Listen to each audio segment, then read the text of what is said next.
Hello dear tea friends from around the world, and welcome to a new Facebook Live video with me, Stéphane Erler, and I'm in Taipei. It's April 7 in the morning, and it's a bit cold, so I've prepared a bit a warmer chashi, and I thought, actually I've not properly introduced myself now that we have started these videos. And I'd like to do that to let you know a bit better about my background and why I'm doing this. So, who am I? Stéphane Erler, born in 1971, so I'm 48 years old, and I've been living now in Taiwan since 1996.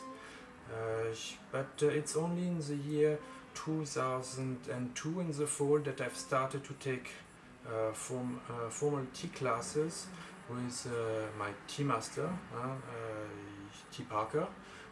He gave me the idea of creating then, or the inspiration of creating then a blog to share what I've been learning with him, and also with other farmers, and my experiences of myself learning how to make tea.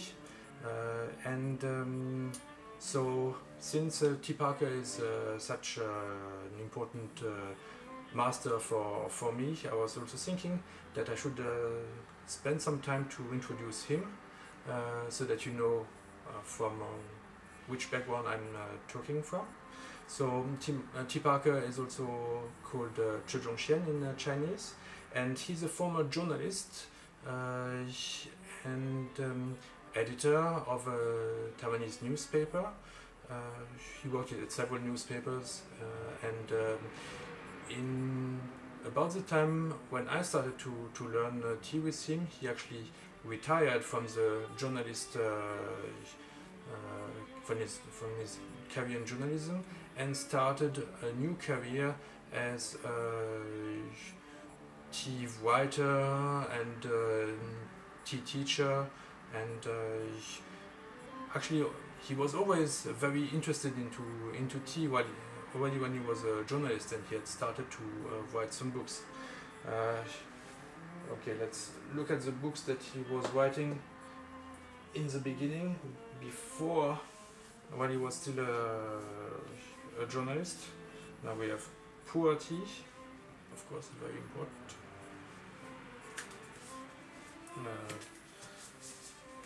Oolong tea, naturally, being in Taiwan.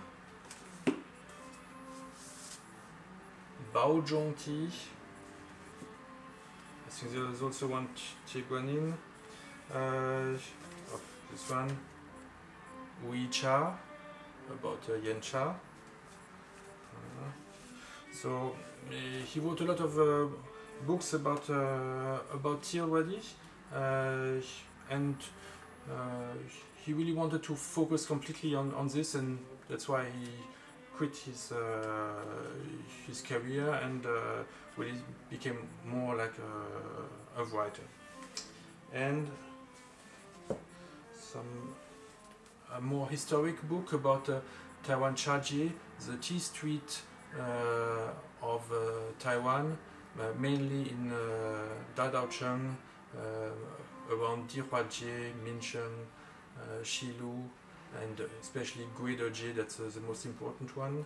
This has a more historic approach to tea. Also, and actually the book which brought me to him is this one, Wode Di Iben Pao Cha Zhuanshu. So my first book to learn how to make tea as an expert. So it's when he published this tea book that he organized his first series of classes, and that I registered to attend these classes. And so it was a series of, I don't know, there were 3 stages and weekly lessons. And I've been taking these lessons actually since fall 2002, so now 17.5 years that I've been studying with T. Parker. Okay, after this book, there was another one that's also very important. 生好壶泡好茶. Choose a good teapot to make good tea. Okay. That's another one of his old books. And a general book.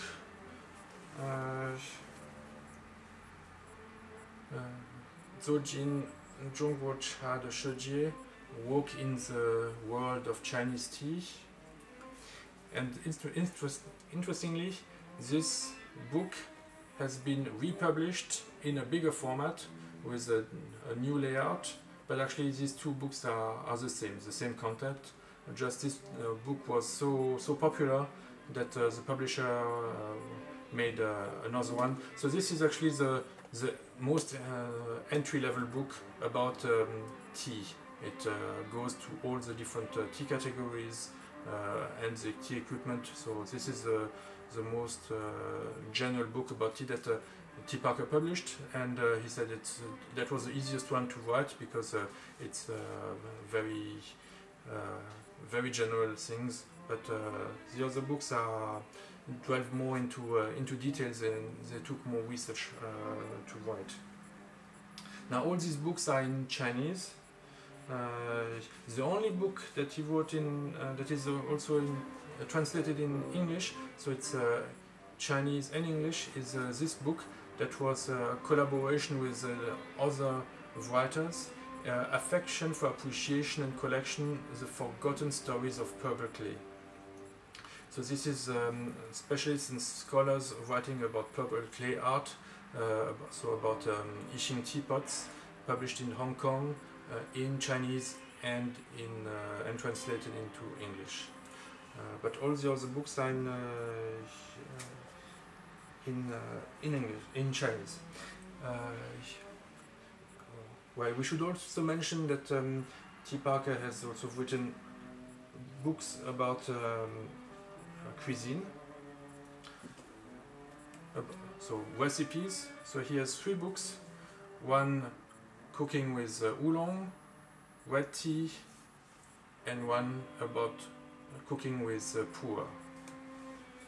And so his interests are very varied, and this led him now this year and last year to publish this very beautiful large book about tea sommelier, how to do tea pairing and consider tea as a complement to wine, so that you can make pairings between your meal, your food, and tea, instead of doing it with wine. So especially if you are now at home and it's maybe difficult to open the bottle when you are alone or in a small circle, maybe it's a good alternative to think of, hey, let's try to do some tea pairing instead of wine pairing. Like this, you don't have to finish the bottle in one meal, especially for lunch it could be difficult. He has written many more books. Let's continue. Now this one is actually for this season, the Hangzhou Longjing, one of his most beautiful and with very beautiful pictures. All his pictures are his own. He does not have a photographer. He's taking his own pictures. So he's also quite good at photography. And one of his nicer collection of books is published by the Artist Publishing Company. It starts with Chashi Mantolo, Chabe about teacups, Chahu, the teapots. This one is about pewter.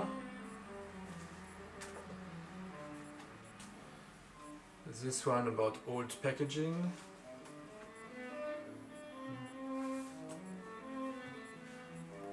This one about storing tea.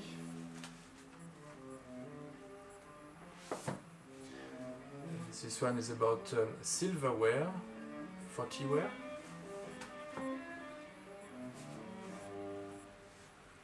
This one is about Nilu, the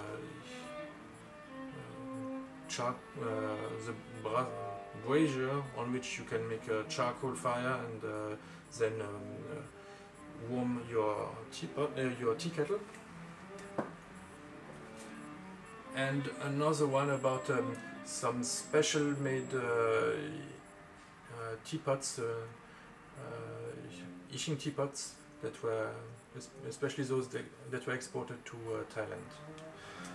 Well, so these are, I did not count how many books, but he has published over 30, and some were then republished or even published in mainland China in simplified Chinese.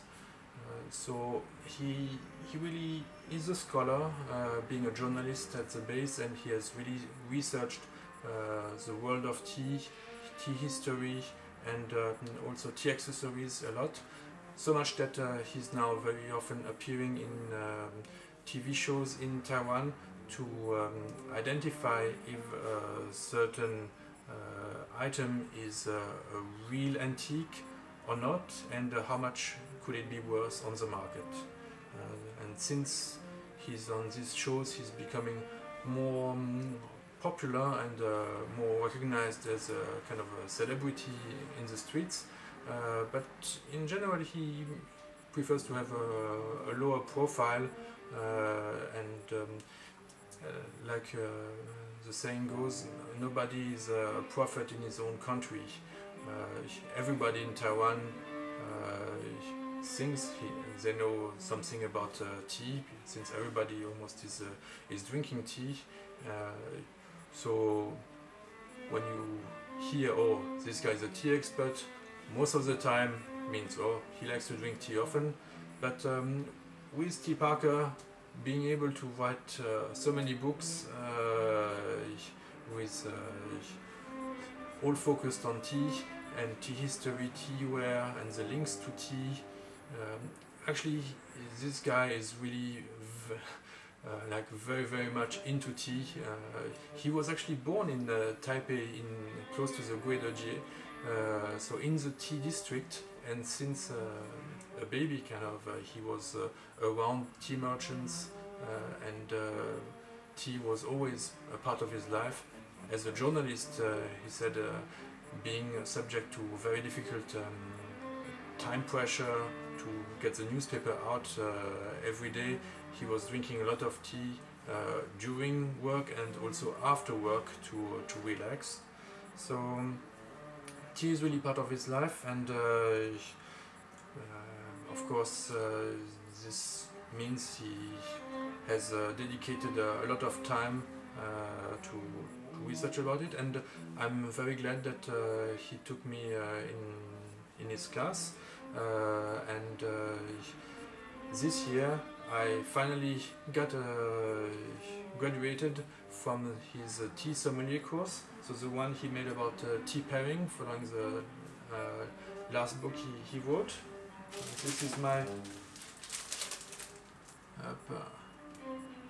certificate that I've graduated as a certified tea sommelier. I even graduated the top of my class. I was quite happy about it. So I don't mean this to boast, but it's still good to know that the guy you see here now in front of you is not simply giving some random thoughts about tea, but I've also now studied with T. Parker for 17.5 years. I've written my blog like 16 years. I did not publish any book, but if you would print out my blog, I think it would fill a couple of books at least, and there are over 1,000 articles and lots of pictures. So I hope that in these 15 years, if you have been following me for some time, that you appreciate the content. But one thing that is important with tea is reading these books, of course, gives you great insights, great knowledge, but tea is something interactive. You cannot just read about it, you have to drink it. So let's drink some and talk about what we are drinking, see how we drink it, and maybe this you will find this interesting, and it will also inspire you, like I've been inspired by Tea Paracle to improve the way I'm drinking tea. You see my setup here, it's nothing that fancy, but it's something quite relaxing already, and it's a complete set. So the Chashi Mandala, Mantolo in Chinese, is about creating a harmonious world that is enough on its own. So we have all the items we need to make tea, and my water is almost warm. Now, as always, we preheat the teapot.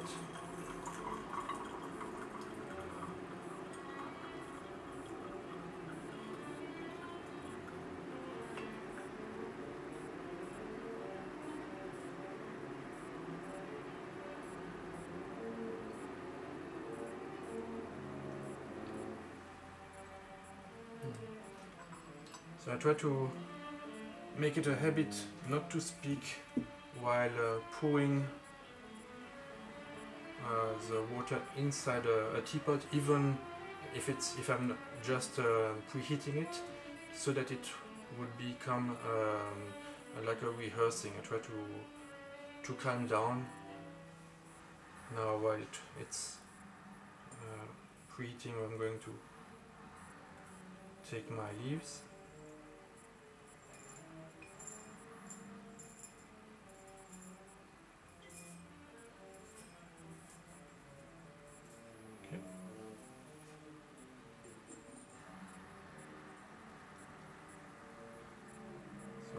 Here I'm using a Double Happiness Qinghua porcelain jar, made in a quite traditional way. You can feel the porcelain is a bit rough. It's not definitely not such a mass-produced ware. And taking the leaf from a jar definitely beats taking them from a pouch. This is the pouch that I use to store this tea.